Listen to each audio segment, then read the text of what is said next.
Just to give you a background to Niamh's history, she worked as a clinical nurse specialist over 10 years in a stroke rehabilitation unit in St Mary's Hospital, Phoenix Park, Dublin. She was co-founder of setting up a stroke rehabilitation unit there with Professor Kelly and Professor Power, and she's here today really to talk to us about recovery after a brain injury, and in particular the development of a mobile app and website that she was involved in developing. It's a psychological motivational program for helping others, people with recovery. So thanks very much. No problem, John.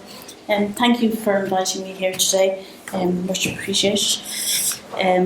So as said there, basically I had worked as a clinical nurse specialist, and then I had a subarachnoid haemorrhage in February 2013, which was 3 years ago. Basically, I suppose the onset, when I went into work, I didn't feel right. I was fine for most of the day, and then I came to about 12 o'clock in the day and I began to think things aren't quite adding up. Making decisions seemed to be huge, and I was really irritated and irritable, and I just didn't feel right. So I went to my nurse manager and I said, I have to go home. I said, I'm just not feeling right, I don't know what it is, I can't explain what it is. So I went home early, and when I got home I had a headache, and I had a history of migraines, so I just thought, oh, this is a migraine coming on, that's much what it was, but still something just wasn't right. And so I took 2 paracetamol for the time, and when I was actually taking the tablets, I felt like this squelch in my brain. It was like, you know, when you stand on a tomato, that kind of squelch, and didn't think anything of it, just thought whatever. I went upstairs to lie down because I was going to collect my daughter soon, and basically after, when I went upstairs, I got this really strange sensation. It was like somebody was trying to cut my head off. That's what it kind of felt like. It was kind of it's kind of weird to describe.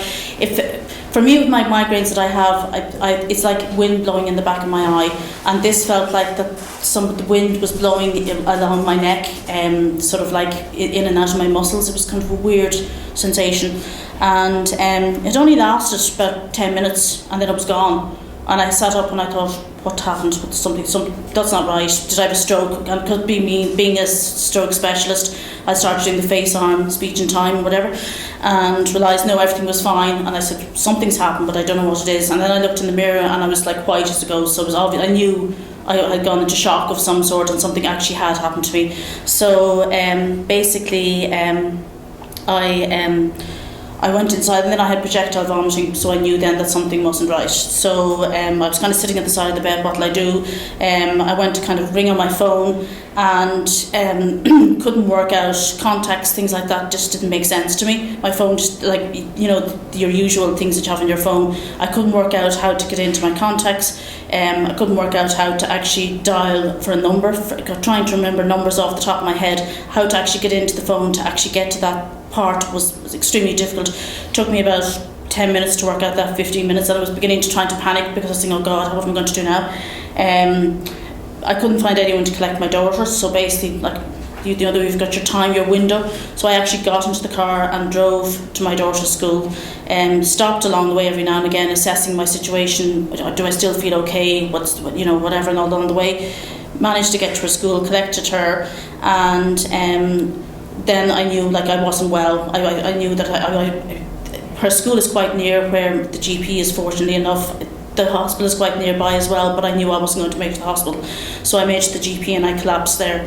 And basically then they started, it was just at that stage, then they started saying, oh, she said an SAH, and I was like, what is an SAH? I haven't a clue what that is. I was like, well, what's that? What are you saying to me? And it was then that I changed from being a kind of a person to actually a survivor or a patient or whatever way. And ever since then, my life is kind of like that. People see me as the survivor, and like when I try to talk about my, like, from a clinical nurse specialist point of view, they're like, no, you're a survivor. You're just labelled as that from then on, and that's it. And then I suppose in the hospital, I was transferred from Connolly Hospital to Beaumont, and where they actually were able to coil it rather than having to clip it, which was brilliant because it meant I only had to go for a cerebral angiogram, and they packed in the aneurysm, and my recovery was quite good from from a medical point of view, my recovery was very good. And basically, I suppose I was really, at the time, because I was a nurse specialist, they thought, oh, send her home early and that's it and she'd be fine. But I was told when I went home that I had to have somebody with me in the house for a month afterwards, because basically just in case there was any swelling of the brain or things like that. So when I went home then, I realised that things just weren't adding up. I was going around in the fog and a haze, and I just couldn't understand what was going on. Just the whole thing was trying to take in the whole normality of actually having a subarachnoid, and I was convinced that basically they actually got the wrong person, and they were going to ring me up at any day and say, listen, we actually were wrong with that brain scan, it wasn't you after all, it was somebody else. And I remember actually being as a nurse specialist and thinking, I remember reading about that, giving talks to people and saying, God, how could you possibly think that you didn't have a subarachnoid? It's so, you know what I mean? And basically, here I was in this situation, and it was just like mad to think that basically I couldn't grasp the fact that I'd actually had this. It was obvious, like all the results and everything. And I suppose, as well as that, the other thing I would have been at the time was extremely tired. I was just exhausted, couldn't think basically at all, even to get up and go downstairs. I was absolutely exhausted. By the time I actually got downstairs, I'd actually have to go to sleep again. I was just so wrecked. And that's literally for a month afterwards. I just spent my time sleeping, even having a cup of tea. The whole exhaustion of actually physically picking up a cup of tea and drinking it and putting it down again. I was just so tired. It was just unbelievable. And the other thing as well was I was always falling down the stairs and basically tripping over things. And I remember from rehabilitation, that was one thing, like if you're falling down the stairs, it wasn't very, indicators weren't great for being discharged to home, and here I was falling down the stairs. I just couldn't work out where the step was, I couldn't perceive where it was, and I had kind of this vertigo feeling that everything was coming up to meet me, so it was very hard to kind of work out a way of actually getting myself to walk up and down the stairs without falling down. And then I suppose, as well as that, adjusting to life, I realised then that basically I recognised at the beginning that I had deficits, that basically memory, I kept forgetting to turn off the cooker, and basically I couldn't work it out or whatever. I'd be upstairs doing something else, and then I realised, did I turn off the cooker? I wasn't sure, and I'd go down, there'd be a pot on it, and I'd be there boiling up and whatever, and it just was kind of like, oh God, this is right, I have to work out how to do this, because if I don't work out this, I'm going to be in serious trouble. So I had to work out a system to repetition to keep reminding myself, because when I put up notices over the cooker to remind myself to turn it off, I didn't associate with the note. I'd be there leaning over the cooker saying, why did I write that there, turn off the cooker? No recognition or no realisation that that's the reason I put it up, was a reminder to turn off the cooker. Granted now I do turn off the cooker, so it's fine. And then I still had the extreme fatigue. Basically, it had improved a bit, but still wasn't great. And basically I was still very, very tired. And even in between, I tried to then sort of work out rest periods and things like that, and but in between as well I'd be exhausted and have to go to sleep. And I also had dizziness. I still had the dizziness. If I moved in any way, if I turned my head this way, I was getting dizzy. If I turned my head that way, I was getting dizzy. If I bent down, stood up, anything like that at all, I was just literally going around dizzy. And everything just looked different. But I knew I felt like I was kind of, it's kind of hard to describe.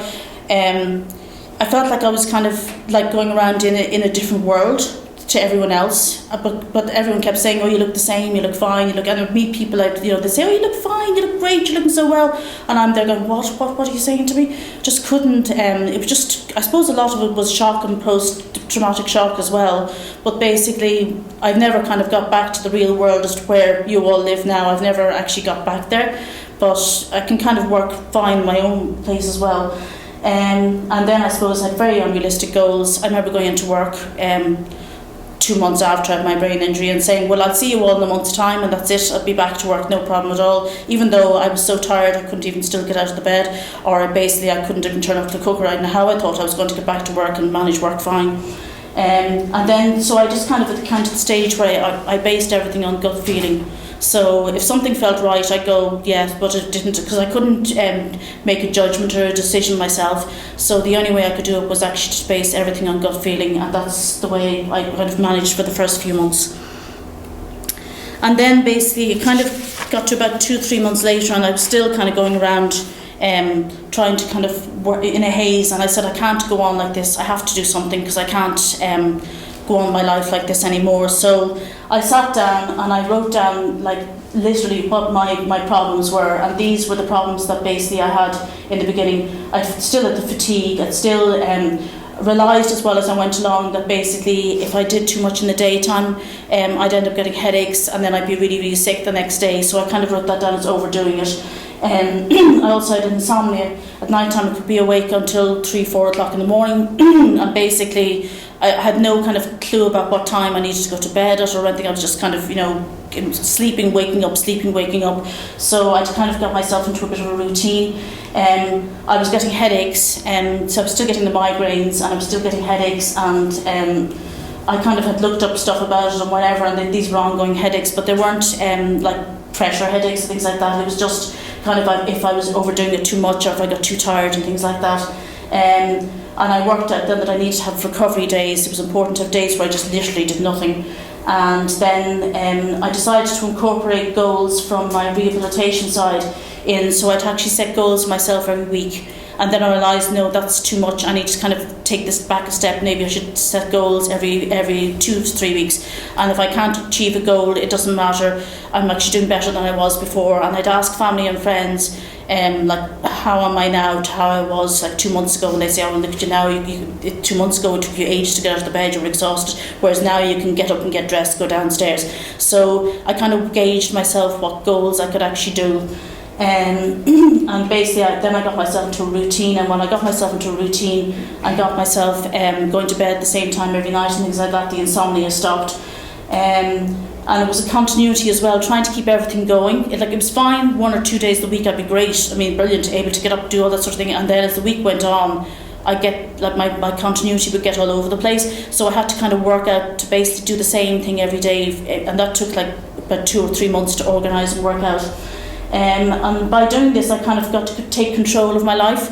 And a lot of people said to me, because I was a clinical nurse specialist, is it not difficult for you basically to end up having a subarachnoid? It's a bit ironic at the end of the day. But for me, it gave me control over my life, because I had a much better idea of rehabilitation than other people.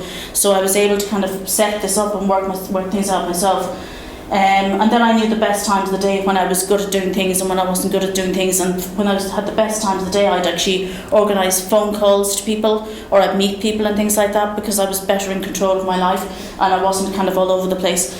And then I kind of jotted down my memory problems as well and kind of worked through those. And then as the challenges went on, I was able to kind of, with the motivation programme, I just had to realise that a lot of the things I couldn't actually do first, which I wanted to do everything, I had to put some things back and basically just concentrate on one thing at a time, get that sorted out.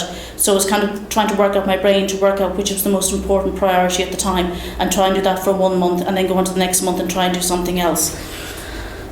So basically, I suppose at 6 months then I realised that basically I still had these deficits, which was the short-term memory. Some things I don't remember during the day. If I'm doing about 3 or 4 things in the day, I can't remember some things I wouldn't remember. And it's as simple as even putting out the bins, or even emptying a bin. I would completely forget, even though it could be piled up at the top. I'd still forget to actually take it out. My long-term memory, it has kind of gone to the stage where I feel like it's somebody else's memories and they're not mine. I've no association with them. So people will tell me, oh, do you remember this, do you remember that? And I can literally tell them everything about the memory, but I don't feel like I was actually there. It feels like it's somebody else whose memories they were. It's strange. And then also I found out that I problems in processing information. Basically, it would be kind of like somebody would send me an email, and because I contacted a lot of people by email initially when I first came home, because I didn't really want to be kind of going out because I was a bit all over the place. And basically they'd send me an email and I'd actually write back, and then they get back to me and they say, why did you say that? What are you talking about? And I go, what are you on about? And then I'd actually read back over the email I'd sent them, and I'd say, why did I send that?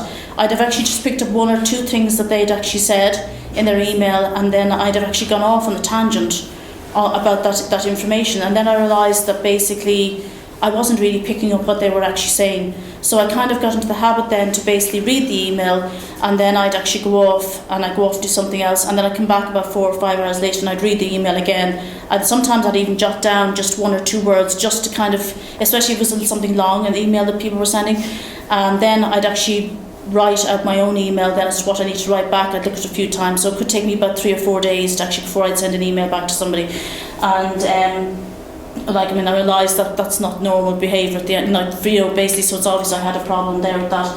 And then also talking to people, I found I'm grand to talking to people one-to-one basis, but if there's more than one person that I'm actually talking to at a time, say if you go out for a drink or you go out for coffee and a few people turn up, I literally hadn't a clue what was going on. Literally, I'd just be sitting there going, I haven't a breeze about any of this. I might be able to pick up on 1 or 2 bits of words, but basically, really, I just end up sitting back and people will be saying, well, Niamh, what do you think? And I'd be going, I haven't a clue, like, what's going on?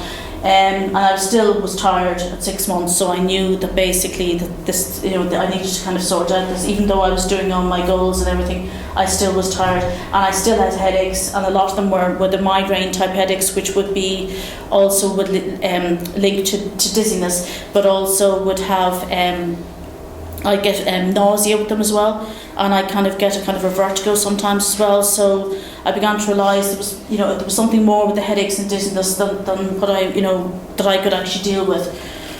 So I needed to basically refer myself somewhere. So basically I referred myself to Headway. I remembered, it was about 6 to 8 months, I remembered about Headway. And because we would have referred a lot of people to Headway when I was in the stroke rehabilitation unit, so I said I'll ring them up and see if I can do a self-referral, and I could. So I did, and I was seen by a neuropsychologist there. She did a neuropsychology assessment. And also I referred myself to Connolly Hospital to see an occupational therapist, because I knew I had problems with sequencing and organising and planning, and I needed to kind of get coping strategies for that. Even like with actually trying to find places, I can't work out right and left, so it's very difficult for me. A map is no use to me at all. I have to kind of work out the nearest point to where I can recognise, have a kind of an idea of where it is, and then try and work it out from there where I can actually go to. Sat navs don't really work out either, because basically I've no idea of distance or time or anything like that at all. So when they say 500 metres or whatever, I could think that's miles, or I wouldn't have a clue that it could be quite close. So basically I needed to kind of work out something with an occupational therapist with that. And then I got referred to the National Rehabilitation Hospital, because I heard that there was a vestibular clinic there, and so I went there, and they confirmed to me that I have vestibular migraines and visual vertigo, so that would kind of account for the falling down the stairs and what it was earlier on. And I'm still actually ongoing there 3 years later. And I suppose the other thing as well, Headway confirmed all the deficits that I had been talking about, and basically made it kind of made it much clearer to my family and friends, because when I used to say that I had memory problems, they'd be saying, "Oh, I'm like that too." Like, the people were great for saying that, and I'm there going, "No, it's different." Like, and it took me months to realise the reason why it's different as well is because they're busy doing a whole lot of things at one time in their lives, whereas I couldn't remember to put out the bins and I had nothing else to think about. Like, do you know what I mean? The daytime I was at home, and people then began to realise, oh yeah, that is kind of, it's not the same really, like, at the end of the day. So it was great with Headway as well, because they brought in my family to explain it to my family exactly what my deficits were and how they could help and things like that, and made it much clearer for them. And so I suppose then I realised, one of the things I realised with the processing information and such like was that basically I thought I was forgetting things, but actually it turns out that basically I can only take in so much information in the daytime, and I only take in so much information per conversation. So basically, and the rest of it, I'm just not taking it in at all. It's not that I'm not remembering it, I'm just not taking it in the beginning. And I thought, I can't go back to my job, because basically if a patient and a carer were there, or a patient, because my job would have been considered an advocate for a person, And basically, if they're trying to take in information, or they're trying to tell me something and they tell me something that they haven't told other people, and I miss out on it, and then they go on and say, well, I told her about it, and they're like, oh God, I don't remember, it must have been something I forgot. I couldn't do that, I couldn't do it to my job. So I basically was still ongoing, attending the NRH and everything at the time. So I thought I'm going to have to try and think up a new job for myself, because basically I can't go back to my other job. And that's what I did. So what I did was, sorry, take a drink. I decided to hold a focus group in the National Rehabilitation Hospital to see if other people were actually kind of thinking the same way as me and had the same problems as me. And this has been commonly recorded in other places as well, that they find there's little support. It takes 6 months to be seen anywhere. When I actually referred myself to Headway, it took 6 to 8 months, and literally that was hassling them all the time, bringing them up every day.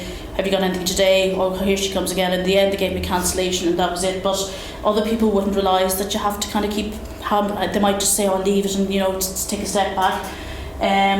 Also, public awareness is horrendous with people after brain injury and stroke. People just do not realise. They basically think somebody with a brain injury is somebody who's in a wheelchair and is being fed. And when you go around and say, like for me, sometimes when I go in to get petrol, for example, sometimes when I go in to get petrol in the car, I'll forget which petrol pump outside I've used. And sometimes, when I first had my brain injury, I wouldn't even recognise which car was mine. So when I go up to pay, I go, oh God, I can't remember. And people behind me saying, would you ever hurry up? And the people saying, are you stupid or something? Your car is out there. And I'd be going, I don't remember, I don't know. And if my daughter was in the car, I'd actually ring her up and say, can you tell me which petrol pump where you're at and whatever. Do you remember that? And they basically would say to me, oh, for God's sake, are you stupid or something like that. And it really kind of puts you off then, like going back to that place again. And you end up kind of getting kind of very isolated very quickly and just staying in your own house because it's safer there. And then you can become very demotivated and very depressed very quickly. And then, as I said, it's very hard to explain what is wrong. People actually agreed with these problems. And then some people do try to understand how to help, but they don't know how to help. What can they actually do? They can't help you. You're still going around. They don't know where to go to or where to look for. It's just very difficult to kind of, especially on an ongoing everyday basis. And then you can become isolated very quickly. So what I decided to do was, with the motivational program that I developed for myself, a lot of people said to me that I was very positive in my way of thinking, and I was very good at actually adapting and coping and kind of accepting the fact that I couldn't go back to work and making that transition. So they said, what did you do? And I said, well, I had this motivation program. And they said, well, would you think of making it into an app to help others? And I said, well, I'll give it a go anyway. So basically that's what I did, and it covers 6 months. And because that's how long it took me to kind of get my head around the fact when I went home, to get myself adjusted and orientated some way back into community life, and then able to make the decision to go and seek other rehabilitation services that I may need to do. And basically it also made me accept the fact that basically I'll never be back to where I was before. So basically then the purpose of the app, as I said, it's a program that's helped me overcome challenges in my life. It helped me take control of my life, and it helped people like me see that these changes are normal, and it helps to reintegrate back into community life. And basically, from a lot of people, I actually held focus groups again after when I the app at prototype stage. And people were so relieved and delighted that it was normal to feel the way they did, because they thought they were feeling isolated and different, and this was just something that wasn't right. And families found it very difficult to understand the fact that they felt differently now than they did before. They kept saying especially when you look normal and you look fine, it's very difficult for people to turn around and say, to understand that it's actually normal to feel like this, and it's normal to feel tired like this, and it's normal to have your insomnia, and it's normal to have all the things that go with a brain injury. And people were so relieved that was actually the way it was, and it helps to reintegrate us back into community life. And then basically it helps people see the feelings of tiredness, unusual thinking, and not being able to do simple activities are perfectly normal with acquired brain injury. and it reinforces the belief that it's fine to progress at their own pace, and it helps the person regain independence and take control of their lives again. And then this is just the overall layout of the app, just to give you the idea of it. So I had the background information. A lot of this came from focus groups, what they wanted on it. They liked the idea to have the background information about me, that I had had the brain injury and that I worked as a clinical nurse specialist, because they kind of see me as the link between the two, that they can get their point across to the medical profession or the multidisciplinary team or whatever, as to how they are and how they feel. Also then basically the user details is just put their own name to write in, or what name they want to go under.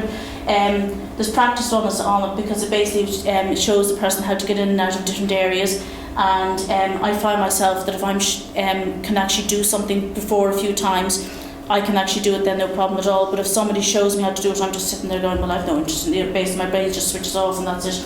So if I have to do it myself, I'll understand it better. And then there's the home screen, which I have an example of. There's also pop-up screens which kind of give you the goals, and also gives you about overdoing it and insomnia, and what tips work and what things may benefit you, and what actually insomnia means. And then there's settings for the care for children. There's useful web links like Headway and Acquire Brain Injury Ireland, just so that people know where to go to after, because a lot of people sometimes don't know where to look next. There's reminders on it if they want, which means it comes up every day saying don't forget to look at the app and things like that. There's a monthly feedback then where you say how many goals you achieved, and basically if you don't achieve any goals, it doesn't matter at the end of the day, because it's all just about your recovery. And then there's a 6 monthly feedback which is sent on to me, and then there's the My Details section, which just covers their name, age, demographics about the person.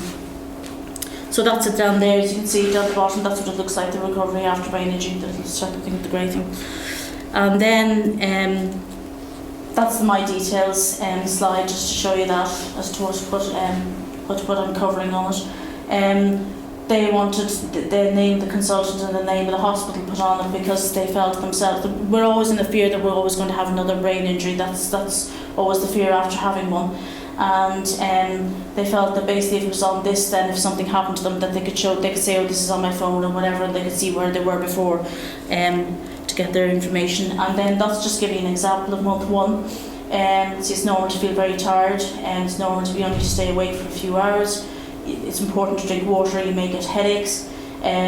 You may need to take rest periods in a quiet, planned place with no distractions, and then set goals for yourself. And then if you have insomnia, not being able to sleep, so you can click into each of those, and it gives you examples of what it is. With the goals, I've kind of given examples of what goals are, but you can also write in your own goals as well. So, because sometimes people are further on or behind, further back or whatever, so it kind of gives them a choice for themselves. And then that's just the feedback results there. Basically, for each month, it comes up onto the phone, and then you can actually look back from the month before to see how well you've actually progressed from there. So basically, so far I've had 100 downloads so far. I have a few hospitals in Dublin using the app. Because it's very specific and specialised, it wouldn't be suitable for people who have speech and language problems, because it's all in black and white, because it has to be like that, because so there's no distractions or no taking away from the app. And a lot of people with kind of like the cognitive side of impairments may also have problems with light sensitivity, so because there's no colour or anything like that, it's very easy to read. And basically, I've had a lot of people actually will contact me when using it, because on the App Store my email address is up there, and also then basically they can contact me. So I get people initially, a lot of them would be strokes, and people that actually would have had strokes back in 1995, 2000. They wouldn't be quite now like the last year. A lot of them are actually from quite a few years ago, and a lot of them will say to me, oh, can I just see the whole app, and basically I can decide then what ones I want to look at. I said, no, it doesn't work like that. You have to literally start at month 1 and work your way through.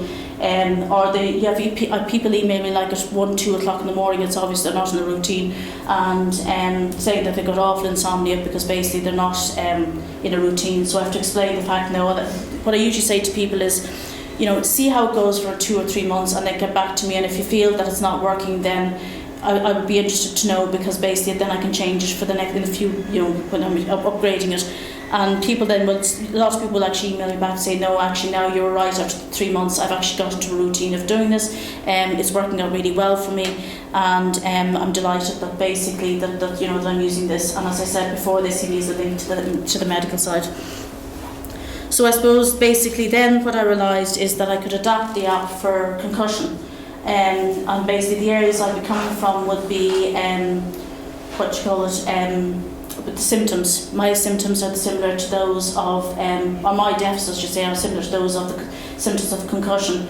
So, and then also I realised the fact that basically the app has done really well. Like I've got 100 downloads, which is actually good for an app going into hospitals.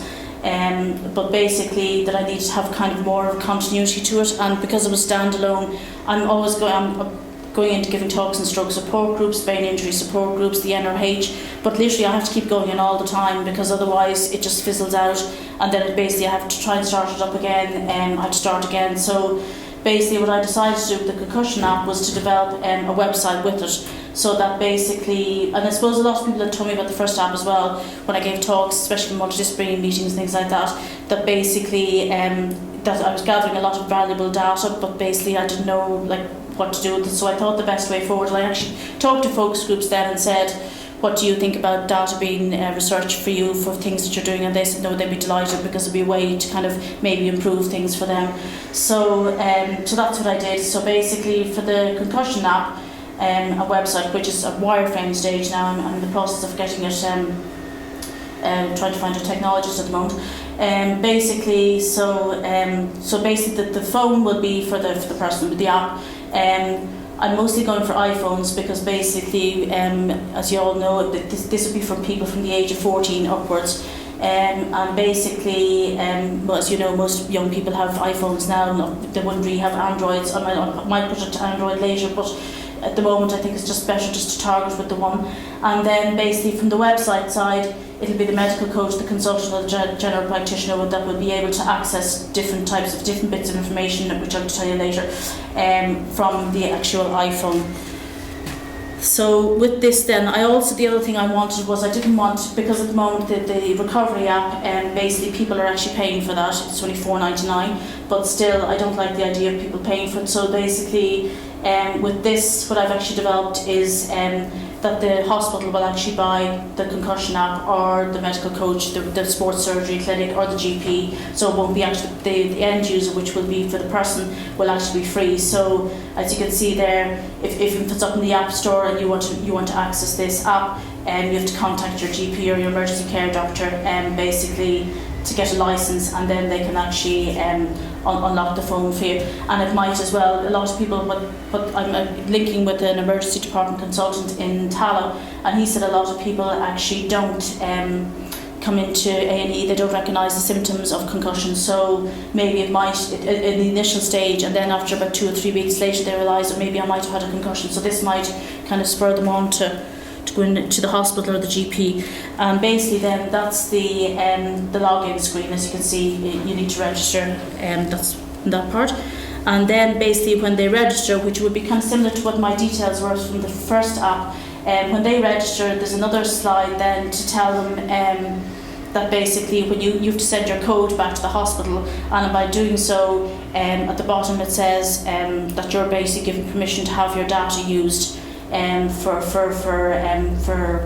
analysing and for research. So it's kind of like a consent form at the end of the day. I've linked now with Tallow with this and with the HSE, and they've said that basically it will cover data protection, person's data protection I should say, and there won't be any kind of, you won't be getting as in their names or anything like that at all. It'll just be a code number and that's it. So as you can see then, this is similar to the one that I developed for the recovery after brain injury, but I've just actually adapted and changed it around a bit. And because the symptoms don't last as long as deficits last forever, basically they can actually do more things on their. This is only for 3 weeks, this concussion app. So, and then as I said at the bottom there, if you have symptoms of concussion, to contact if you continue with symptoms, and also then for the medical coach.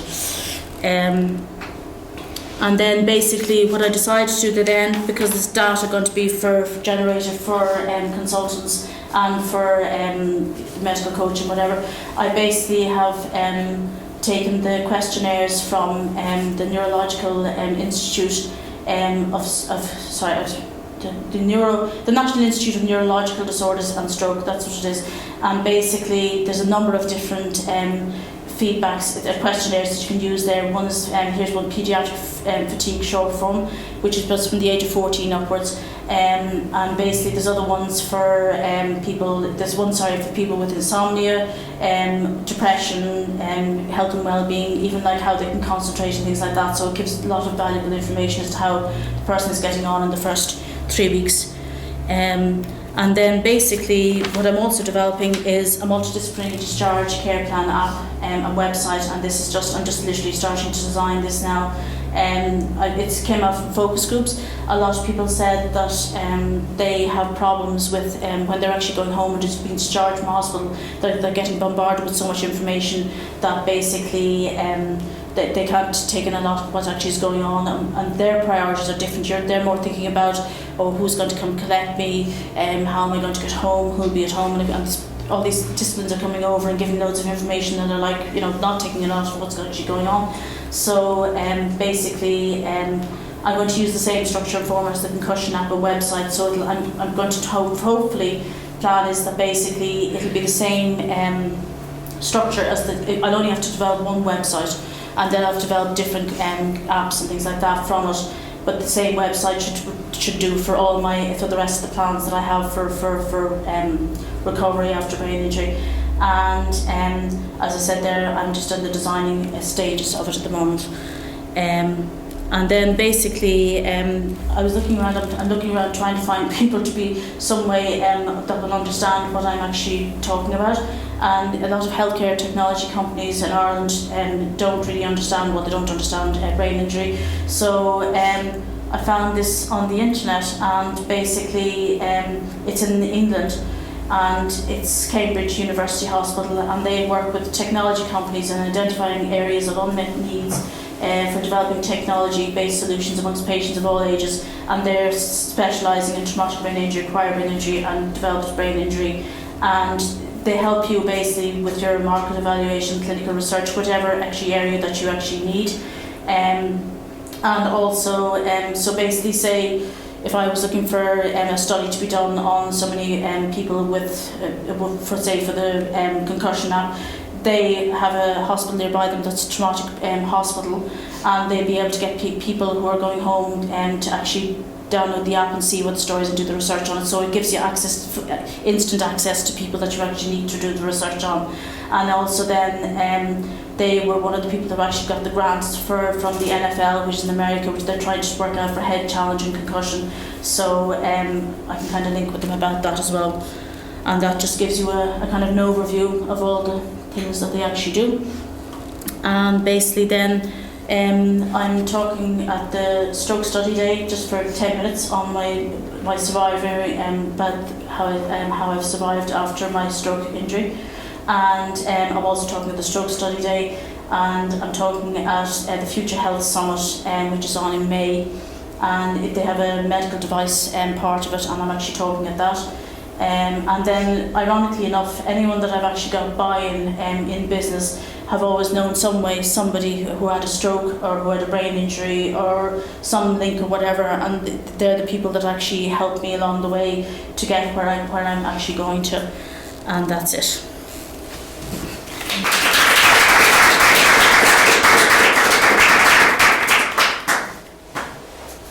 Thanks very much for your talk. We might have some time for questions if you're okay. Pardon? Oh yes, there's no problem at all, yeah, Grant. I'm just going to ask you about the medical profession. What is their uptake of your app been? Have they been enthusiastic about it? Is there different, the neuropsychologists, are they more keen than other people, or? It kind of varies depending on the hospital. But it is very difficult to kind of get it out there. I don't think it's the consultant, or I just think it's the whole thing to do with apps and technology. I just don't. For many other people that I've talked to, I thought it was just me that basically the resistance to change. But basically, I've actually found out from talking to other people who work in technology and trying to develop into healthcare technology that it seems to be the whole technology issue is and trying to adapt and adjust that for healthcare. People just don't want to, and I think people kind of thought that what I developed was going to take from what they were doing. So I had to go in and explain in a lot of places that no, this is not going to take, this is actually just going to benefit from you, because I've actually got links up to show where to go to, and basically like it's beneficial to you. Ironically enough, I actually I had a resistance of a few of the hospitals, and basically then I got onto News Talk and gave a talk. I gave a blurb about the app and about my recovery. And in one particular hospital, at the outpatient clinic, the stroke outpatient clinic, a woman arrived in and said, oh, I've heard about this app and I downloaded it and it's brilliant. And I'd actually been trying to get into that hospital for months, couldn't get anywhere with it. And it's that she said, this is the most amazing thing I've ever read. She's totally right in what she's saying. I've started using it, I feel much better. And then the person contacted me and said, we've started, just to let you know, we've started using your app in the outpatients department. And I said, great, that's fine. So that was, so it's kind of like that. It's kind of, if it's coming from somewhere else, they kind of buy in. But yeah, it's kind of it's difficult. Like it's taken me a while to kind of get into things. I must say, the people who were the most supportive was physiotherapists. They were brilliant. They've developed a lot of apps and they're very geared towards technology. So basically, literally, they just, go over and give a talk here, give a talk there. I gave a talk at the annual physiotherapy conference last year, the specialist one for neurology and rehabilitation. So it kind of gets the word out there, and then people are contacting me back saying, oh, we heard about this app, could you come down and give a talk to us and things like that. So yeah, but it's just very slow, do you know what I mean? It's difficult, but yes. Thanks, it was really interesting. Thank you. Have you had much feedback from the users of your app in terms of, do you know whether people tend to use it for the full 6 months, or do a lot of people use it for a little while and then kind of drift off, or do you have any data on that? I do actually, yeah, and a lot of them actually do use it for the 6 months, and if they don't, they contact me and they say, I'm kind of getting a bit sick of this and whatever, you know what I mean? I'm kind of doing everything that you say and I'm not getting any further. So I just kind of say, well, just do it for another month and see, and that's the way I keep going on, and they keep, you know what I mean? And then at the end of the 6 months, I say, well, how do you feel now? And they say, well, actually, I do. I can't accept the fact that this is the way I am, and I've and I'm actually going out doing more. You don't really realise. It's only when other people say it to you that you've actually, you kind of think, I'm not really progressing and I'm not doing great. And then somebody says, well, sure, like 2 months ago you couldn't do this, and you go, oh my God. Or even it could be a year ago. You'll say, like, a year ago, I used to, if I was giving talks down the country, I'd have to take my daughter out from school because I wouldn't be able to get onto the train, the whole thing of all that. And then, 2 months ago, I actually went to Galway and I literally went on my own. And your brain just knows as well. It's funny, I just woke up and thought, yeah, I can actually do this, I can do this myself. Booked it and went down and whatever. And when I was on the train, I realised, God, last year I couldn't do this, but now I can. So it's a lot of the time, they just need that kind of reassurance and reminder. And a lot of time I try to kind of link in with the carers to say, it's very important that you keep saying, look how well they've done, how much they've improved, because that will keep them motivated to keep using the app and to kind of keep motivated that they get into that routine and frame of mind that they can go on with the rest of their lives. And I assume it's honest feedback. That's not this man can be rubbish. Yeah, there's no use. You need to literally spell it out, and that's it. And a lot of people will be doing that, carers. They just literally be saying it, like as you said, just saying, oh, you're doing great. And so that's no use. Great means nothing. You know what I mean? You need to literally spell out exactly what things you can compare to now that they can remember from, that they can link to realise how well they're actually doing. Yes. Yes. Hi, it was a fabulous talk. Brilliant. I really enjoyed it. But I was very interested in the comment that you passed about families and friends saying, oh, I have memory problems. Is there a total lack of awareness? Oh, total lack of, yeah. Even where I used to work, basically, when I used to go in to basically say that I was, I had problems with memory. They'd be saying, when are you coming back? When are you coming back? Because I look fine. And I'd say, well, no, I've got these problems with memory. No, but try like that too. I'm like that. They're going, no, you're not like it. I'm trying. And because I have problems with communication, I know in my head what I want to say, but it doesn't come out. And I don't have that quick, fast way to be able to say it like the way I would have been before. And when I go home and like 3 to 4 days later, I realise, oh yeah, that's what I should have said. But like it's too late then. So it is, public awareness is just like. And is there anything for families out there to educate? Or? They go to support groups and they all just sit and talk to each other. But I don't really think that really kind of solves the issue at the end of the day. I mean, basically, Headway have brought out. Actually, I could send the link to you. Headway have brought out. A person after brain injury talking about their brain injury and that he looks perfectly fine, and it's just when he goes to talk he can't communicate things else. He used to say things all around and things like that. It's to make people, it's for people returning to work that make them more aware of the fact that basically just because you look fine doesn't mean that you're fine, and that adaptations, adjustments have to be done to the workplace. But some people actually now, Headway have actually brought out identity bands that actually will say I've had a brain injury on them. And you basically show those to people and whatever, which is kind of, tagging you somewhere or something. I don't know, it just doesn't seem. I think there needs to be more ads on the telly and things like that, because I know you're trying to get the point across for road traffic accidents and for people driving too fast, and this is how you'll end up and you see the person. But like basically for people like me, which a lot of people end up like, it's very difficult because just people just do not understand, and they don't want to understand, and they just kind of want to brush it off over there, and that's it, and you're fine, you're grand, and that's, you can manage, and how can you have a brain injury? You can go off down, do the shopping. What's wrong with you? Do you know what I mean? And a lot of work would have thought that basically I was trying to get out and not coming back to work, that I was having such a great life that I didn't want to go back to work, which wasn't the case at all.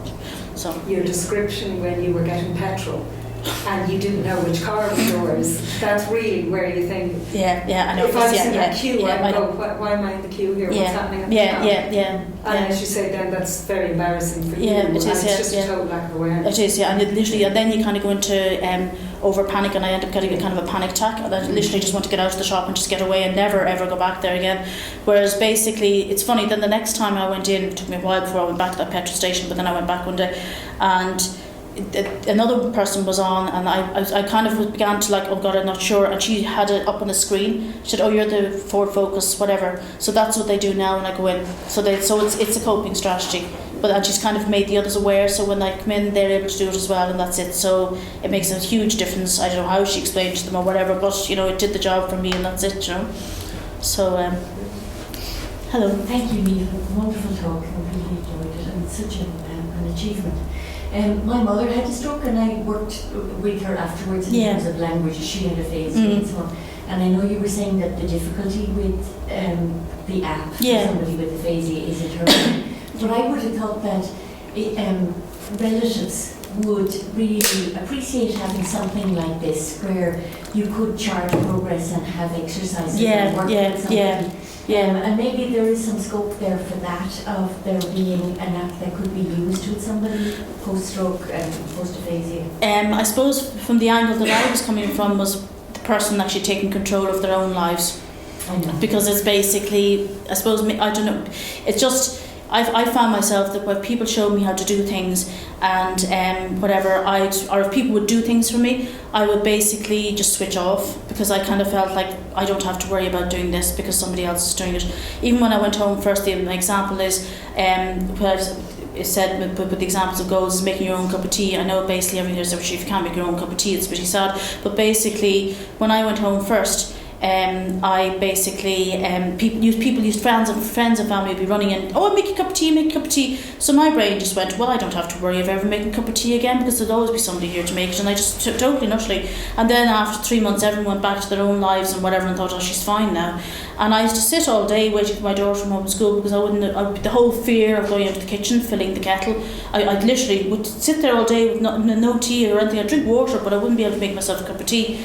And then, of course, my daughter, being the age that she is, being a teenager, basically told me one day just to get on with it, and that was it, because she wasn't going to be around to make cups of tea for me, and that was the end of that. And literally it was the best thing that ever happened to me, because then I had to do it, and then I was able to do that, and I realised this is great, but like it's kind of finding the balance between the two, that you're not really taking over all their lives, but basically still giving them the control to be able to do things. I suppose the other thing would be from the multidisciplinary discharge care plan app that I'm developing, being there to talk to disciplines about it, and we're actually they're going to put on the exercise programs, are going to video them. That's what they're going to do. So basically, when you're in hospital and before you go home, they're going to video the exercise program that you need to do, for whether it's for speech and language, for occupational therapy, or for physio. And then they'll have a kind of a catalogue that will be built up, a library catalogue, because different strokes will have different exercises and things like that, but after a while similarity patterns will begin to form. So basically, from that point of view, they'll just be able to connect into the right one that they need to give you going home the exercise, and then you visually be able to see that, and the carers and the person will be able to see what they need to do at home. And it's just to get them going for the first 6 months. Usually then after that you're kind of referred on to you would be referred from hospital on to a community therapist or occupational therapist or physio or a speech and language, but it can take quite a while. So this was something that will keep you going until you actually get to that stage. And I'm going to incorporate the recovery after brain injury app into it as well, so that they've got the psychological and motivational side of it as well as the multidisciplinary side.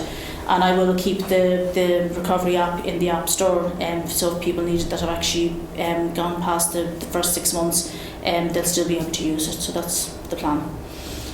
Yes. Niamh, one of your deficits is talking to people and communication. We've seen absolutely no But that's because it's funny actually you say that, because basically after a brain injury, I went to a talk on a report that's come out on returning to work after strokes, and they said that if you're in your job more than 5 years, literally it's automatic. A lot of the areas you'll actually still remember, like it's just you can automatically do them. So for me, I suppose I can still remember the clinical nurse specialist giving the talks, all that side of it is still retained in my brain, but basically it's more the higher executive that I couldn't really kind of achieve now. But like the research, like I can do the research, but I know how to do the research, but I don't know how to read to write up the proposal and all that side of it. That's gone. But by chance we met in the corridor. Yes. I'm here by chance because I'm a chartered accountant, management consultant who's worked with 300 organisations on every continent in the world, and I'm chairman of the European Business Ethics Network in Ireland. I've organised 10 conferences on ethics. But psychology rather than philosophy explains why people behave as they do. That seems, so my research is personality disorders, especially cluster Bs among senior executives. But I'm here today because I'm teaching a course at 3 o'clock, which Niamh was going to come to. She invited me outside. Entrepreneurship in the science faculty for the 16th year, and I've worked with hundreds of startup businesses, so Niamh was going to come along. If any of you are interested in entrepreneurship or starting your own lecture, you're more than welcome to follow Niamh and myself over to the science faculty at 3 o'clock. But the thing I would add to what the two of you have said is to build and help people with your own diagnosis of improving. I'm a bit disillusioned here that it's nothing that you can do now to improve. I mean, I'm studying neuroscience and well, I've got plasticities. There's nothing you can do but you see this, to improve your own deficits. But basically, it's called plasticity, where basically, as you know yourself, it's basically where I can't go down that way anymore, but I can go around this way. Yes. And I've developed coping strategies all the time for everything that I'm doing, and that's literally. Are you planning to build those back? I am. Yeah, I am. I'm going to develop those in the future. Basically, that's what my plan is. Basically, to have apps for the future for people like for living with mild cognitive impairments, and it's practical. I'm not going from the angle of when they go to a neuropsychologist things. I'm talking about the practical things, that when your door is shut and you're there on your own, basically how you manage in your life. That's the angle that I'm coming from. So I've been looking into things with hobbies and pastimes, how I manage my life. That's basically what I'm doing. I have been told even by the neuropsychologists and those that I have a kind of a more higher understanding of my deficits than what the average person would. So I suppose that's probably coming from the clinical nurse specialist side. It must be the stroke rehabilitation side. But basically, because of that, I can actually do this, which is something, at least it gives me some bit of positive out of something that was so negative. So. And then we all transcranial maintenance and everything. And then we're done using that kind of technology to improve your own. No. But okay. I'm fine the way I am anyway. Getting there at the end of the day. So that's it. Thank you very much for your very wonderful talk. And if people have questions, they can follow up afterwards. Okay, we leave it there today. That's Thank great. you very much. Thank you. Thank you.